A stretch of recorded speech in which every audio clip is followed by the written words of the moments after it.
Did you kill your daughter? No, that's an emphatic no. If she died then, how could we have disposed or hidden her body, you know, when there was an immediate threat? It's just nonsense. It must be someone with such a big criminal energy that is really difficult to imagine, someone who really doesn't care. You're about to discover why everything you've been told about the Madeleine McCann case might have been carefully orchestrated lies. In just weeks, the man German prosecutors believe killed 3-year-old Madeleine McCann will walk free from prison. And the timing of what investigators are now revealing will make your blood boil. I look excitedly at the door. A very small girl enters the room. She's definitely not older than 5. Blonde, long hair tied in pigtails bounces cheekily back and forth as she comes towards me. This is maid Annalie. She is 4 years old. I feel like I'm in paradise right now. This is one of the alleged made-up stories written by Christian Brookner years after Madeleine McCann went missing. A disturbing piece of fiction that reads more like a confession than a fantasy. The details were graphic, cold, and terrifying, centered around the abduction and abuse of young children, often involving mothers, sedatives, confinement, and control. He described scenarios where victims were drugged, tied up, and silenced, with eerie similarities to what many fear may have happened to Madeleine. And what's more chilling is that these writings weren't discovered in a journal on a shelf.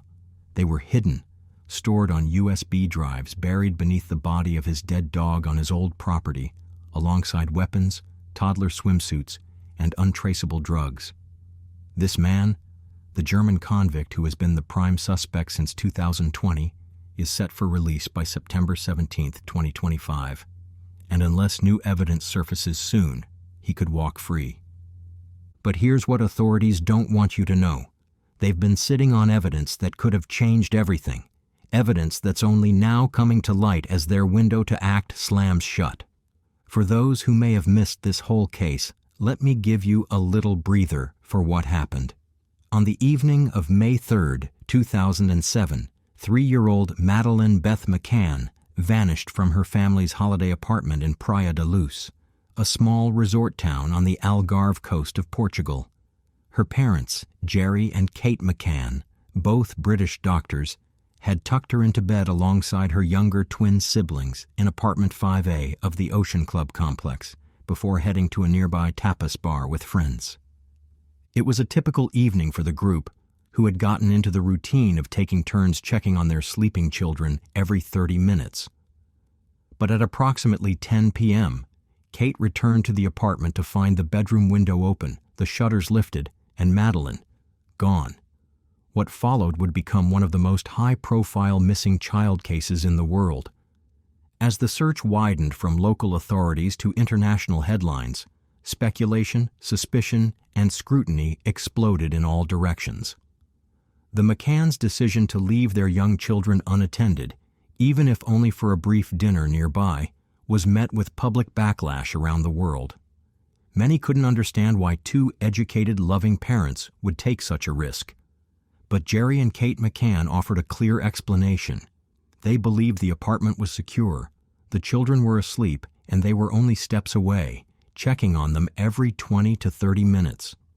They said it was common among holidaying families in that same resort, and they felt comfortable with the routine they'd adopted. The group of friends, known to the media as the Tapas 7, had all agreed on this makeshift system of rotating checks. To them, it didn't feel like neglect. It felt like a normal night out, monitored responsibly. But to the public, it felt reckless. The idea that 3 toddlers, one just 3 years old and 2 barely 18 months, were left alone in a foreign country while the adults were drinking wine just yards away stirred a level of outrage that quickly overtook the headlines. Had lots of nanny facilities and they weren't that expensive to use, and you both were professionals earning money. Another criticism that's put to you is, why didn't you just pay to have a nanny if you wanted to go out for dinner? Yeah, I mean, it's not a question of money. We did what we thought was best in the kids' routines, and I think as parents, we had a very good routine in terms of the whole bath, bed, story type thing. And I take your point, but for me, if your children are asleep upstairs in a bedroom and you're dining in the garden, you're out of sight and you can't hear them. And that's the similar thing. But the investigation quickly spiraled far beyond parenting criticism. Portuguese police, British detectives, journalists, online sleuths, everyone had a theory, and some were more sinister than others. As the hours turned into days and days into weeks, the lack of physical evidence, no fingerprints, no surveillance footage, no sounds of a break-in, raised serious questions. If this was a kidnapping, how did the abductor get in? The McCanns believed it was through the bedroom window, but the window was small, and it wasn't ground level. There were no signs of forced entry. The shutters were intact, the beds were undisturbed, and strangely, no one in the resort saw or heard anything suspicious that night. The one supposed sighting, a man carrying a small child in pajamas, was reported by one of the McCann's friends, Jane Tanner. But her statement evolved over time, and authorities later questioned its reliability. Even more confusing were the inconsistencies in the Tappa 7's timeline. Who checked which child and when? Some said every 20 minutes. Others said every 30. The order of the checks, the windows of visibility, the specific times, it all seemed to shift slightly with every retelling. Critics claimed the timeline had been manipulated. Supporters said memory is never perfect under trauma.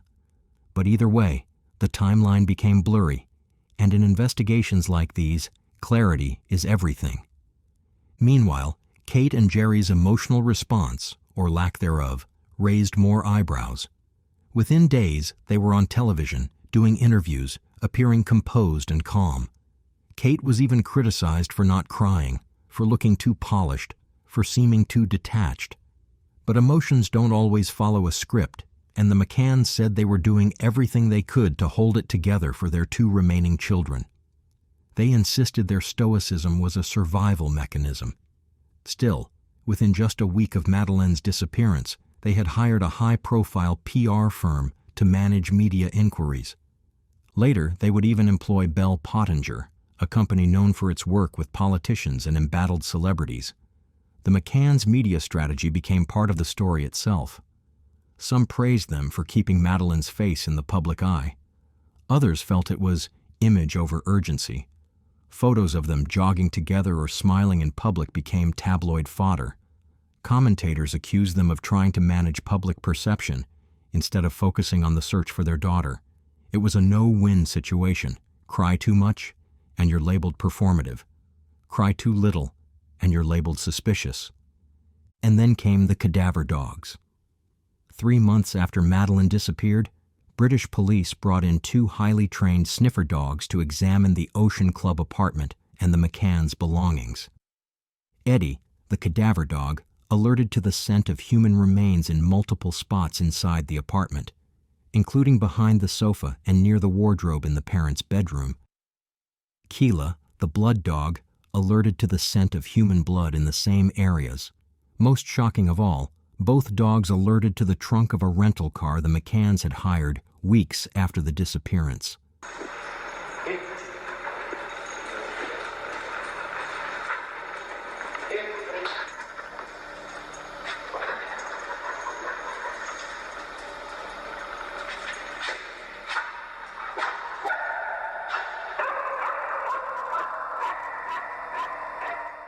The dog's behavior was unmistakable.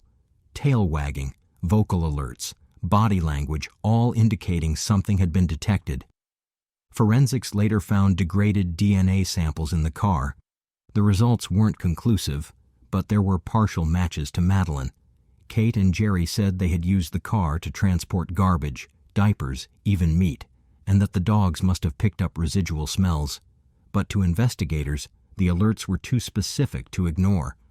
One of the most discussed and criticized moments in the investigation came when Kate McCann was brought in for formal questioning. This was 4 months after Madeleine vanished, and by then, Kate and Jerry had both been declared arguidos, formal suspects, by Portuguese police. During her interrogation, Kate was presented with 48 specific questions that investigators believed could clarify the timeline, the circumstances, and possible inconsistencies in their story. But Kate answered only one. On legal advice from her solicitor, she refused to answer the rest. Some of these questions were brutally direct, like, why didn't you check the children's room more thoroughly? Did you give Madeleine any kind of sedative? Why didn't you call for help immediately? Did you ever think something might happen that night? The choice not to answer, though fully within her rights, was seized upon by critics as an admission of something to hide. The McCanns later explained that they believed police were trying to trap them, to shift blame away from their own failed investigation. And then came one of the strangest and most unsettling accounts in the entire case. A social worker named Yvonne Martin, who had over 25 years of experience in child protection, visited the McCanns shortly after the disappearance. During that visit, just 13 hours after Madeleine was reported missing, Kate McCann reportedly told Martin that she believed a couple had taken her daughter. Not a man, not a stranger, but a couple. At that time, there had been no evidence to suggest two people were involved. No sightings, no leads, nothing to point in that direction. Why then was Kate so specific so early? Yvonne Martin found this deeply unusual and tried to speak to Kate alone to understand more, to explore whether this was based on a memory, a fear, or some subconscious suspicion. But before she could do so, David Payne, one of the Tapa 7, stepped in. He interrupted the conversation, steered Kate and Jerry away, and informed Martin they didn't want her help. The encounter ended abruptly, and that moment, what could have been a turning point in the emotional assessment of Kate's mental state, was lost. It remains to this day one of the strangest missed opportunities in the early hours of the case. Adding to the web of uncertainty was the testimony of Pamela Fenn, the woman who lived directly above the McCann's holiday apartment.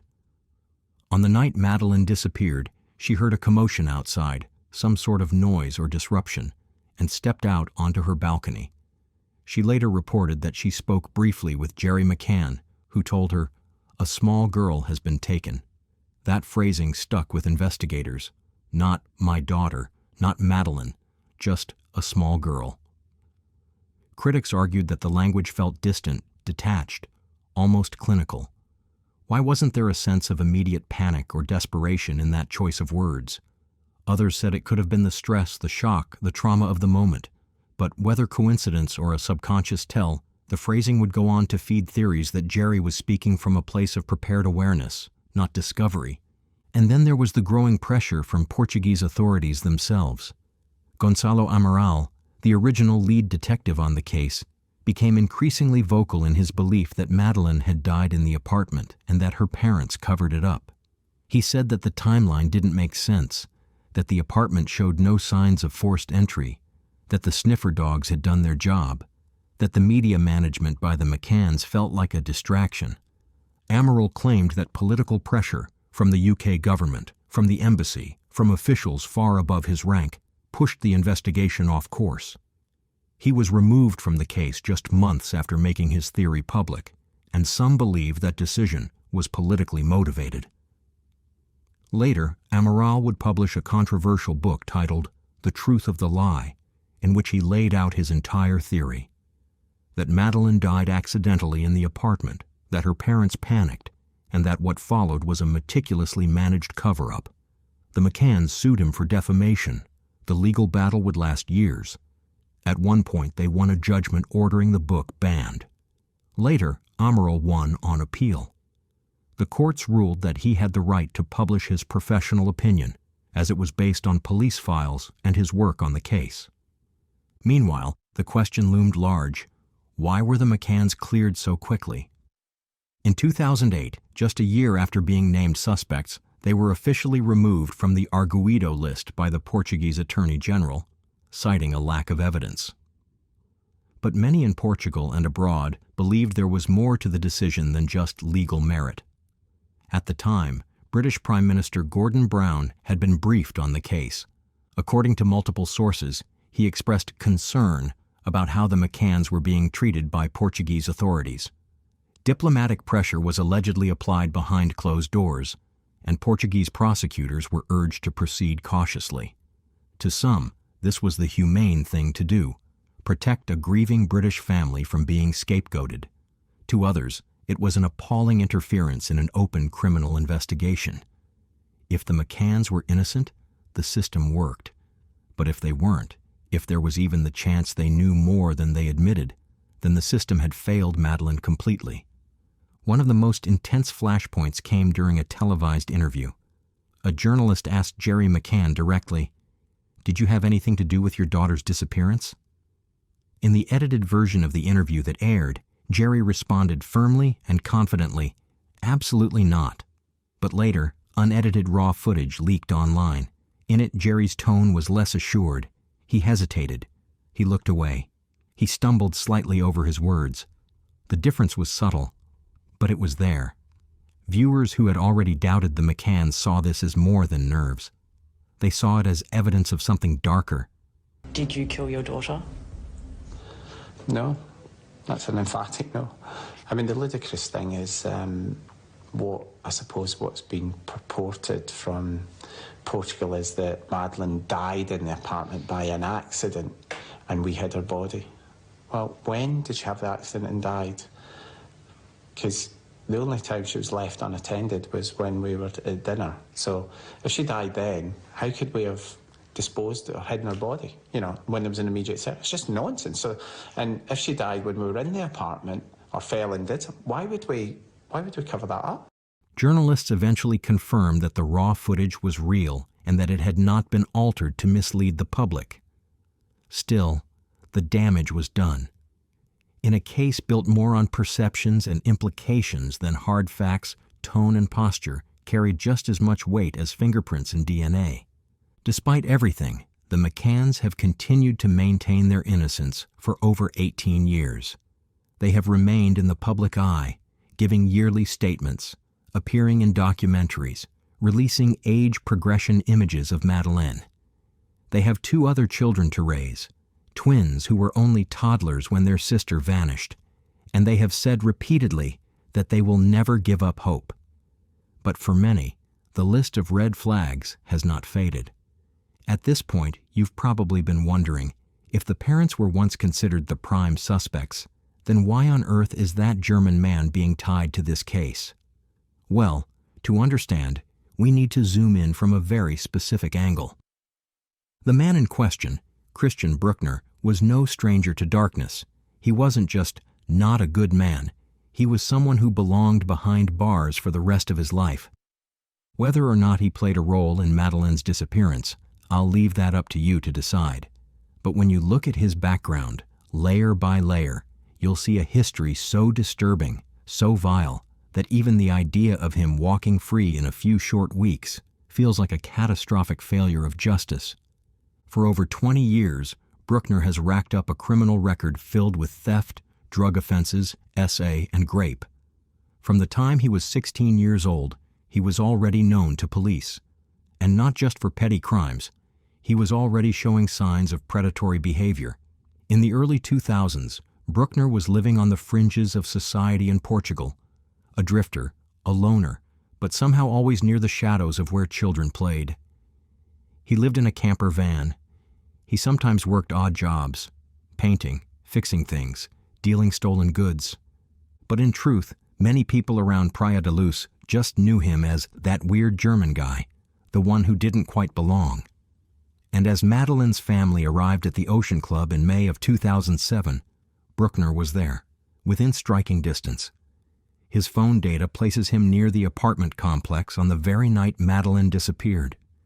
He received a mysterious phone call that evening, which abruptly ended around the same time the timeline says she vanished.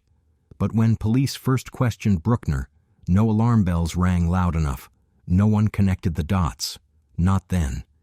It wasn't until over a decade later, after Madeleine's case had gone cold, after the leads dried up, after the hope had turned into myth, that the name Christian Brookner resurfaced. This time, with force. By 2020, German prosecutors declared publicly that they believed Brookner had kidnapped and murdered Madeleine McCann. But then came the twist. They didn't have the kind of hard evidence they needed to file charges. Not yet. So while Brookner remained behind bars, convicted in a separate case for assaulting a 72-year-old woman in Portugal, he was never charged in Madeleine's disappearance. Time ticked on, and the clock is still ticking.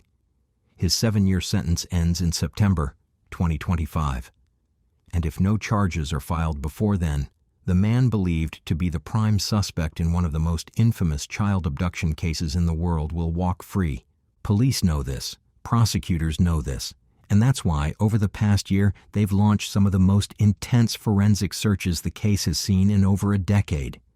Helicopters, canine units, underwater sonar, ground-penetrating radar, all descending on a scrubby patch of land near the Arade Dam, a place Brookner was known to frequent. The search expanded to over 20 properties, including a derelict farmhouse he once lived in, and nearby wells, abandoned buildings, and water tanks. They're not just looking for vague clues. They're looking for bones, for clothing, for DNA, for anything to finally tether this man to Madeleine in a way no judge could deny. And yet, even now, police remain tight-lipped about what exactly they've uncovered. Is it because they've found something too explosive to reveal just yet? Or is it because they're still empty-handed? If you think this story couldn't get darker, enter Hazel Bon. She was just 20 years old in 2004, a bright-eyed Irish woman living in Portugal on a working holiday. One night, she came home, lay on her bed, and fell asleep. She woke up to her name being whispered. She opened her eyes and saw a man in black, fully masked, holding a knife. What followed was one of the most horrifying assaults imaginable. He didn't just assault her, he filmed her, he tied her up, he beat her with a whip, he manipulated her physically and psychologically for hours. And then, as quietly as he entered, he left, leaving behind blood, DNA, and trauma that would never fade. Hazel reported everything, but the Portuguese police didn't collect the evidence. They didn't believe her. They followed her afterward, not her attacker, to see if she was lying, if she wanted it, as she put it. They let the crime scene sit for 4 days. Her fingernails were still in the bed when her mother returned. It was, by every definition, a failure of law enforcement. Years later, when she saw Christian Brookner's face on the news in 2020, announced as the prime suspect in Madeleine's case, Hazel knew. She said her body reacted before her brain could. She got sick. She ran to the toilet. She recognized him instantly, not from photographs or media bias, but from the way he walked, the way he looked, the shape of his eyes, the scar on his leg she'd seen all those years ago. You know, I know my truth. I know that he is the person who did this. I know that. My job, I suppose, at the time was to convince a judge, and I didn't. She told police that back in 2004. And in 2018, German authorities confirmed Brookner had a scar in the exact location she had described, years before his name ever made it into headlines. In court, Hazel testified bravely. She stood across from him and relived every moment. She never faltered, but the judge acquitted him anyway, saying that because the attacker wore a mask, Hazel couldn't possibly identify him.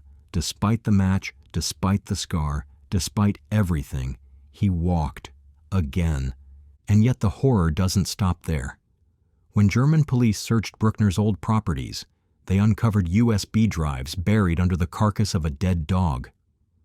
On those drives, videos, photographs, recordings, chilling conversations with other pedophiles, short stories describing in detail the abduction and assault of young girls and their mothers.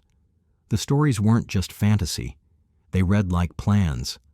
Police also found 75 swimsuits, children's clothing, bikes, toys, drugs, black market guns, and a vat of ether, an anesthetic known for knocking people unconscious.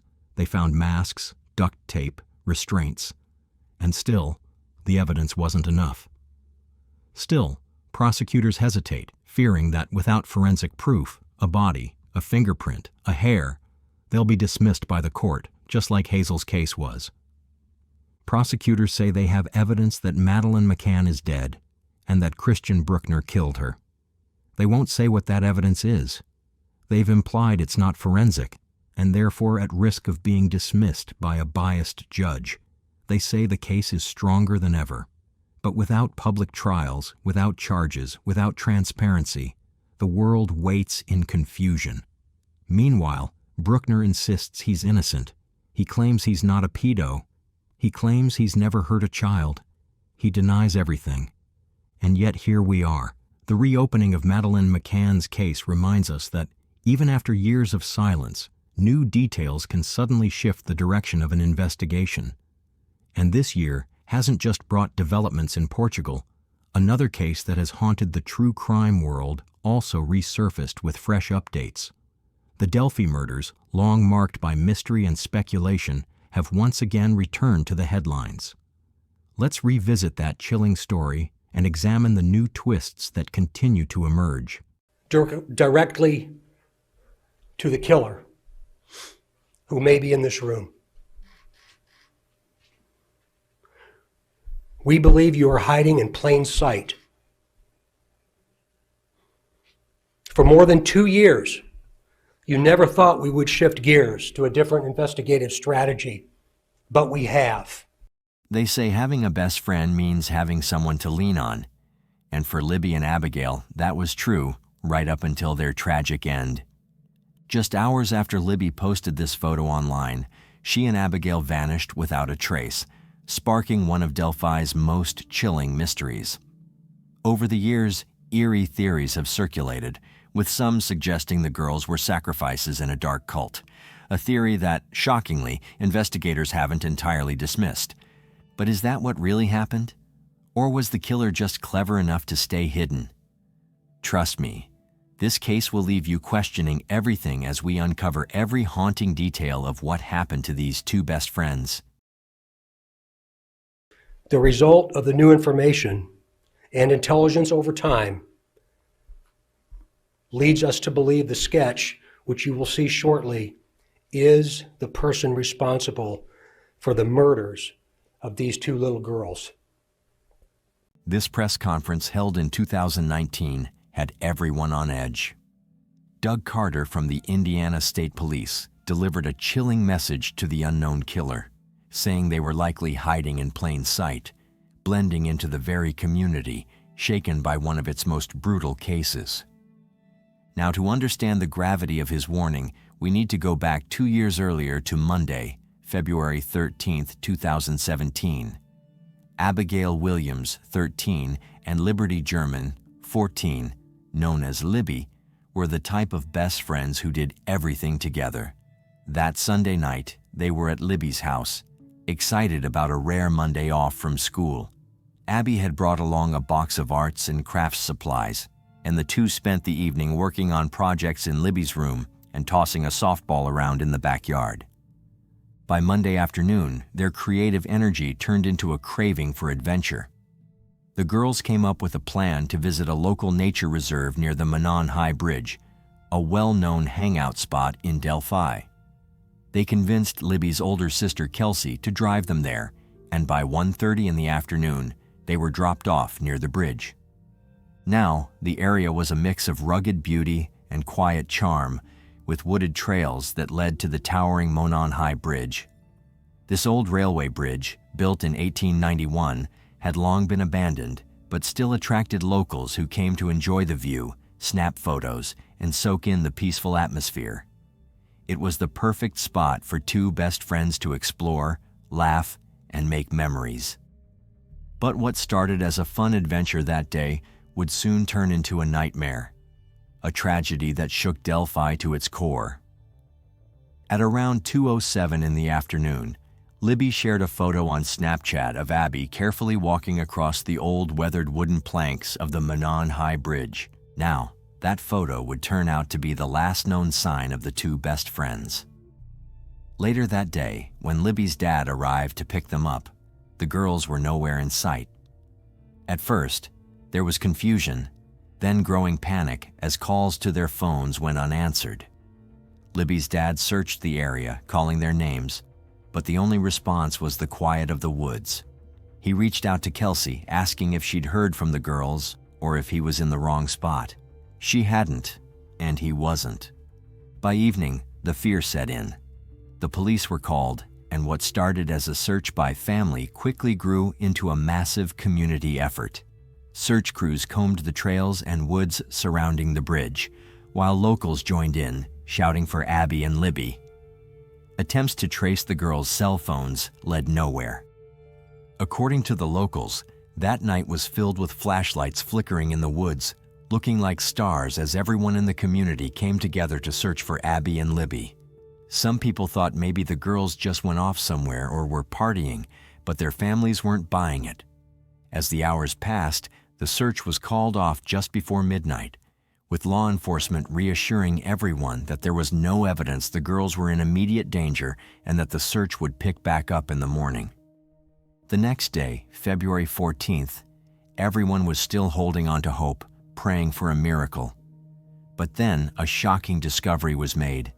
One of the search team members found Abby and Libby, but it wasn't good. The girls had been murdered, and their bodies were discovered less than a mile from where they'd been dropped off the day before. The authorities were now focused on finding who was responsible, but despite the many tips that flooded in, the killer's identity stayed hidden for months. This small town of just about 3,000 people was rocked to its core. The idea that two young girls were murdered in broad daylight seemed unfathomable, and the shock was felt throughout the entire community. One of the most crucial pieces of evidence came from Libby's own phone. Police discovered that Libby had been filming Abby as she walked across the bridge. In that video, she also captured the voice and image of a man walking alongside them. The man in the footage became known as Bridge Guy. Authorities believe this man is their killer. In hopes of getting public help, the authorities released still photos from the video, not the full footage, but enough to hopefully spark someone's memory. They also created a sketch based on witness descriptions of a man seen on the trail that day. Bridge Guy was described as a white man, around 5'6" to 5'10", weighing between 180 and 220 pounds with reddish-brown hair. The grainy photos showed a man in blue jeans, a blue jacket, and a hoodie. Police had also released 2 sketches based on descriptions from eyewitnesses. One sketch looked like an older man, while the other resembled a younger man. Despite all of this, no arrests were made.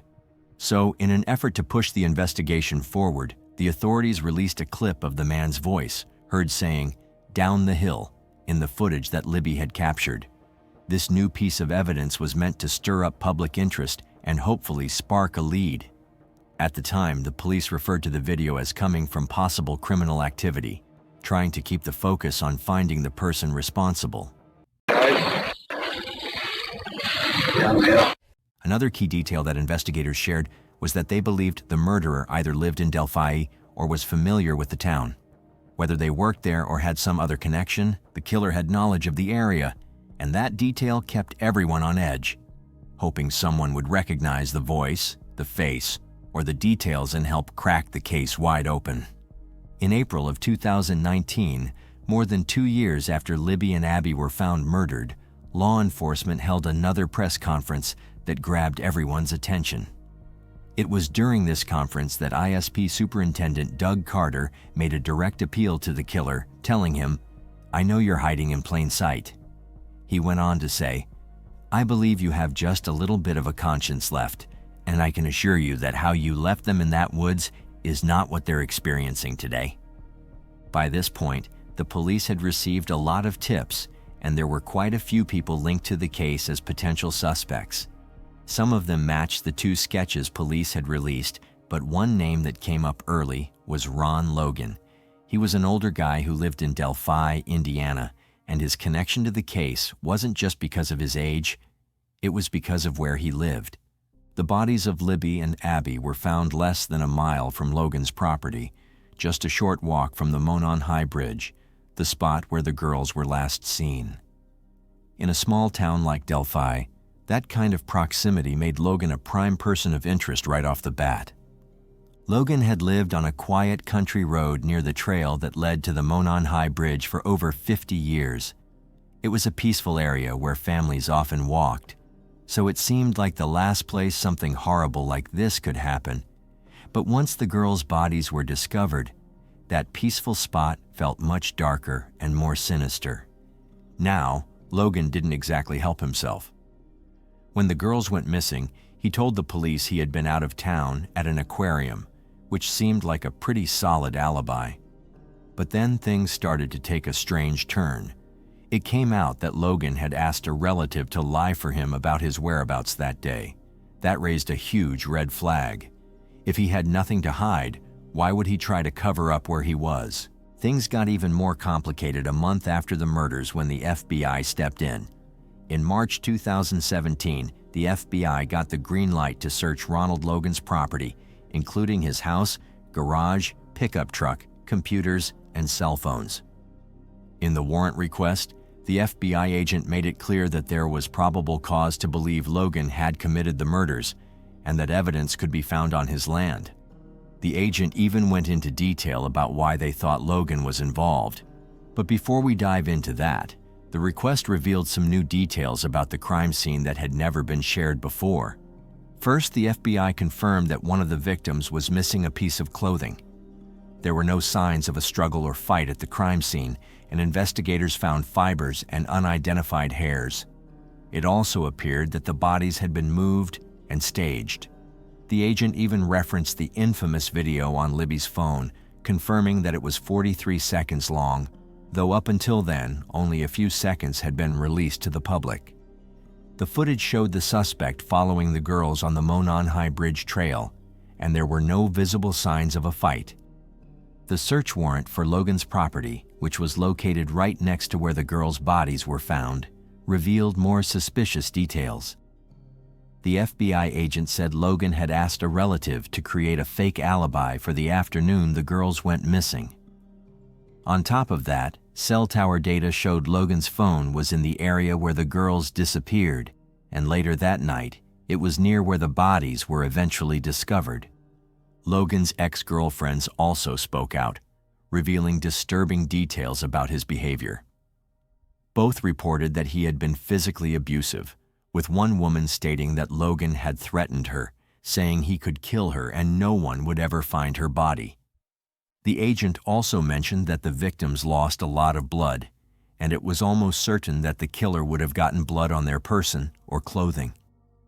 Additionally, 2 pieces of clothing from one of the girls were missing, and it seemed like the bodies had been intentionally moved and staged. The agent speculated that the killer might have taken a souvenir or done something to memorialize the crime scene. As investigators scoured Logan's property, they were hoping to find something that could link him to the murders. Logan, however, continued to insist that he had been in Lafayette, 20 miles away, buying tropical fish, and he didn't return home until 6:30 in the evening. But when police looked into his alibi, they found that his cousin, who was supposedly with him, didn't back up his story. In fact, they couldn't confirm any of Logan's alibi details. Despite the investigation, including extensive searches of his property, nothing concrete was found to directly tie Logan to the murders. He did have a history of legal troubles, including a previous DUI conviction, and as part of his probation, he wasn't allowed to drive. Investigators believed that was why he had asked his relative to lie for him. In a twist, Logan was later arrested for violating his probation, though it was unrelated to the Delphi murders. This gave investigators the chance to search his property again while he was in custody, but once again, no direct evidence was found that linked him to the crime. Suspicions surrounding Logan officially died down when he passed away in 2020 due to COVID-19. But just when it seemed like things had gone cold, another person of interest came to light. This time, it's a man named Kegan Kline.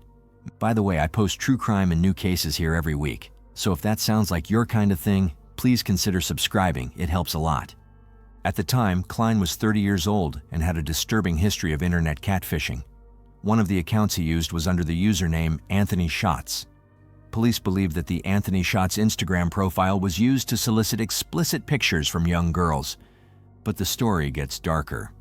Kline was actually chatting with Libby German on the day of the murders. Not only that, but he allegedly told another girl that he was supposed to meet Libby that day. It was hard to ignore the eerie coincidence. The last person to speak to Libby was an online predator. Was it just a twist of fate? Or did Kline somehow know the killer? Could he have been involved in the crime in some way?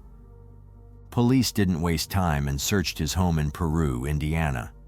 Now, Kline was never formally charged with the murders, but what they found in his home was enough to lead to serious charges. During the search, investigators uncovered explicit images of children, which led to his arrest on charges of child exploitation and possession of child pornography. Indiana State Police Officer Christopher Cecil testified that Kline used fake personas to convince girls, ranging from 12 to 18 years old, to send him explicit photos or videos. Investigators identified 11 victims, but they suspected there were even more who had not yet come forward. In a 2022 jailhouse interview, Kline admitted to trying to solicit explicit images from underage girls.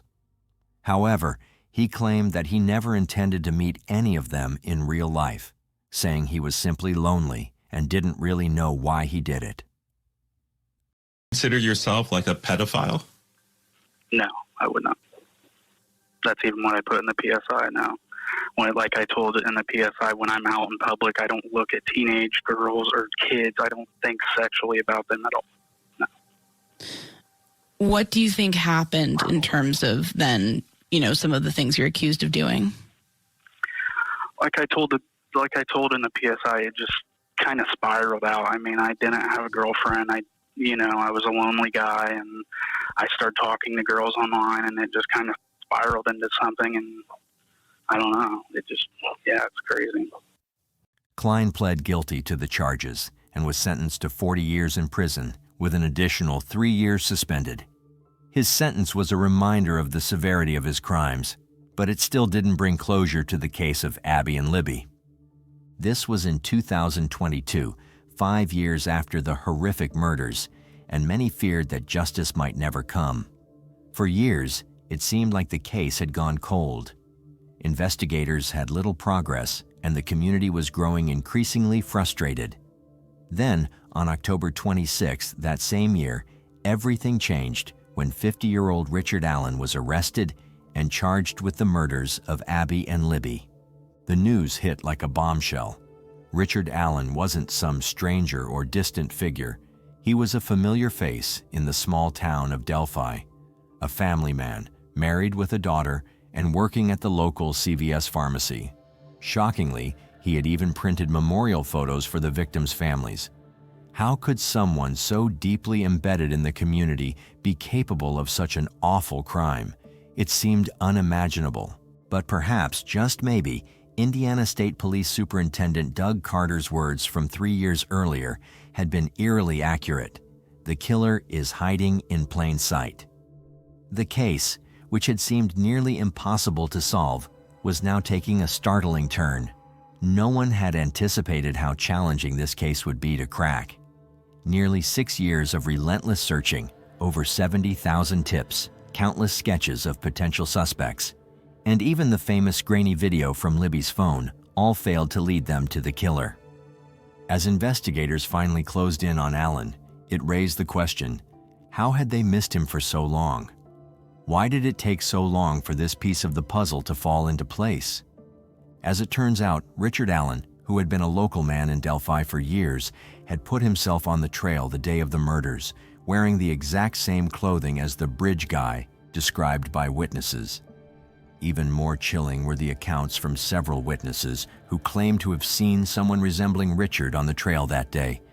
One witness even reported seeing a man walking down the road covered in muddy and bloody clothes. Then, investigators discovered an unused bullet at the crime scene that matched a gun owned by Richard Allen. This was a major piece of evidence that tied him directly to the crime. The arrest was swift, but Richard's defense team immediately released a statement, trying to set the record straight about their client and the ongoing investigation.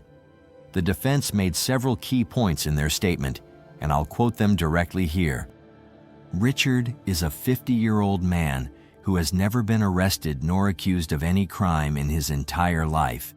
He is innocent and completely confused as to why he has been charged with these crimes. The police did not contact Rick after Libby German and Abby Williams went missing. Rather, Rick contacted the police and voluntarily discussed being on the trail that day. Like many people in Delphi, Rick wanted to help in any way he could. He contacted the police to let them know that he had walked on the trail that day, as he often did. Without Rick coming forward, the police probably would not have even had any way of knowing that he was on the trail that day. Rick volunteered to meet with a conservation officer outside of the local grocery store to offer details of his trip to the trail. Rick tried to assist with the investigation and told the police that he did recall seeing 3 younger girls on the trail that day. His contact with the girls was brief and of little significance. Rick does not recall if his interaction with the conservation officer was tape recorded, but he believes the officer scribbled notes on a notepad as Rick spoke to him. The statement continued, stating that after Rick provided this information, he went back to his job at the local CVS and didn't hear from the police for more than 5 years. The next time he heard from law enforcement was in October 2022, right around the time of a contested sheriff's election. The timing seemed a bit suspicious to some. The defense team also pointed to the fact that Richard had not disposed of his vehicle, guns, or clothing in the 5 years since he voluntarily spoke to the police. He hadn't changed his appearance or relocated. Instead, he continued with his normal routine, which the defense argued was the behavior of an innocent man. However, things took another unexpected turn when months later, new documents revealed shocking details. The records indicated that Richard had allegedly confessed to the murders, not just once, but multiple times. These confessions were reportedly made during phone calls with his wife, Kathy, and even with his own mother. In each of these instances, Kathy would allegedly end the call abruptly. After these confessions, Richard's mental health rapidly deteriorated. He lost weight, stopped eating and sleeping, and even broke his tablet, his only connection to the outside world. He began acting out, engaging in bizarre behaviors, such as eating legal documents from his attorneys. This revelation took the case to an even darker place. The defense argued that these confessions were made under extreme mental distress due to Richard's protective confinement, and that they were not reliable. Despite the defense's concerns, the judge refused to move Richard to another facility, stating that he was actually receiving better treatment than other inmates in the same prison. But the plot thickened once again. The defense filed a bizarre 136-page memorandum which shifted the focus away from Richard Allen and pointed the finger at a group of individuals following a pagan Norse religion known as Odinism. These individuals, the defense claimed, were responsible for the murders. In the memorandum, the defense referenced an FBI agent's disclosure in 2017, which revealed that the bodies of Abby and Libby appeared to have been manipulated and deliberately staged. Prior to this, very little was known about the crime scene. No autopsy results had been shared, and only text messages, allegedly written by Abby's Uncle David, had circulated online. These texts revealed details about the girls' bodies. They were found near each other, touching but not bound. Abby was clothed, but Libby was naked, with leaves and sticks covering the top half of her body. Their throats had allegedly been cut. The most shocking part of this new development was the defense's claim that symbols resembling runes, associated with Odinism, had been found at the crime scene. They argued that these symbols were left behind by individuals connected to this Odinist cult, shifting the focus away from Richard and suggesting a far darker and more complex narrative. One of the more striking elements was the discovery of Libby's body, found positioned at the base of a tree. Her left arm was extended above her head, touching the tree, while her right arm lay by her side. Numerous branches were placed over her in a deliberate pattern, including one large branch running from her head to her legs, the defense suggested that the lack of blood near Libby's neck and tree indicated she may have been killed elsewhere before being moved. Abby's body, found just a few feet away, was fully clothed but dressed in Libby's jeans and sweatshirt. The defense proposed that Abby had been killed earlier and then redressed by the alleged perpetrators. Despite fatal neck wounds, little blood was found on her clothing, except around her neck, implying efforts to keep her body clean.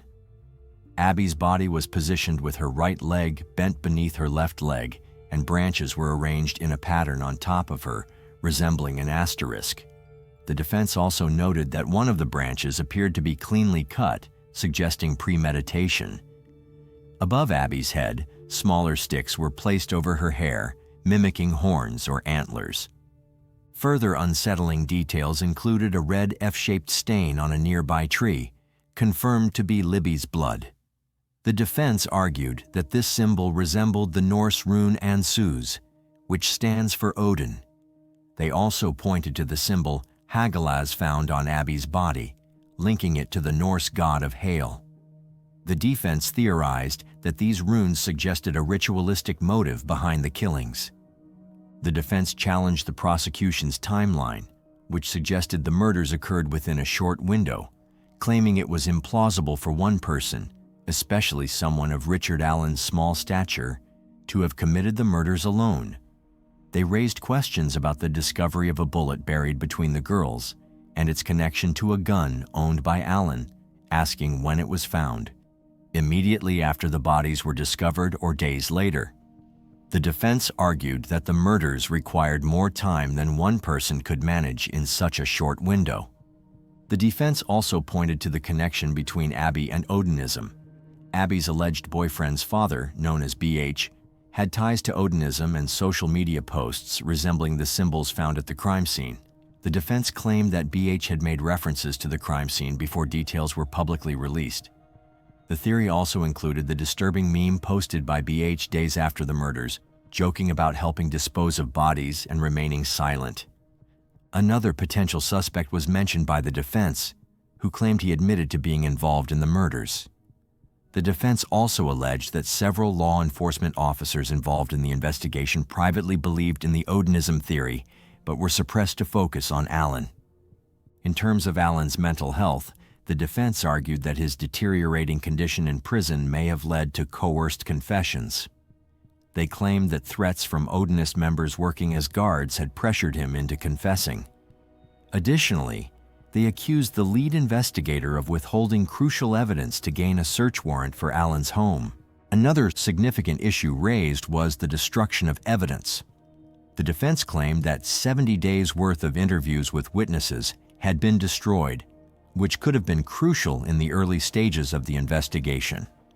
This led to further frustrations from the defense as they sought to challenge the prosecution's case. During a 3-day hearing in 2024, the defense's Odinism theory was debated, with the prosecution presenting evidence to refute it. The prosecution called in a blood spatter expert who testified that the blood on the tree was a transfer stain, not painted, though the expert couldn't determine who transferred the blood. The defense also argued that Allen's confessions, over 60 in total, were coerced and should not be admissible in court. They argued that Allen's mental health had worsened due to his severe treatment in a maximum security facility, leading to stress-induced psychosis. Several witnesses testified to Allen's deteriorating condition, including his bizarre behavior and his eventual confession to the murders. A DNA expert also testified that there was no trace of Allen's DNA at the crime scene, and there was also no sign of Libby or Abby's DNA on any of the items found at his home. So, while his confession seemed to be a big step toward closing the case, physical evidence wasn't quite backing up his involvement. But today we heard there's no DNA evidence connecting Allen to this crime, right? Yeah, Scott, we got some very technical and very scientific testimony today. One talking about DNA evidence, another talking about blood patterns. It made for a really hard day for both the families and for the jurors in court. The only key piece of evidence prosecutors focused on was the .40 caliber bullet found near the girls' bodies. An expert for the prosecution claimed it matched Alan's gun, but the defense wasn't buying it, pointing out that there weren't enough images taken of the cartridge and even suggested that the bullet could have come from a law enforcement officer's weapon. That raised a lot of eyebrows about the reliability of this piece of evidence. The prosecution also worked hard to link Alan to the chilling Bridge Guy video and audio recording taken by Libby on her phone just before the girls were murdered. State Police Master Trooper Brian Harshman, who reviewed over 700 of Alan's prison calls, testified that in his opinion, the voice on that recording matched Alan's voice. It was a bold statement, but some still had their doubts. Then, the moment arrived.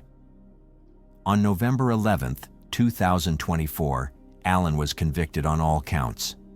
Just a month later, on December 20th, 2024, Judge Gull sentenced him to 130 years in prison, 65 years for each of the girls' murders, to be served consecutively.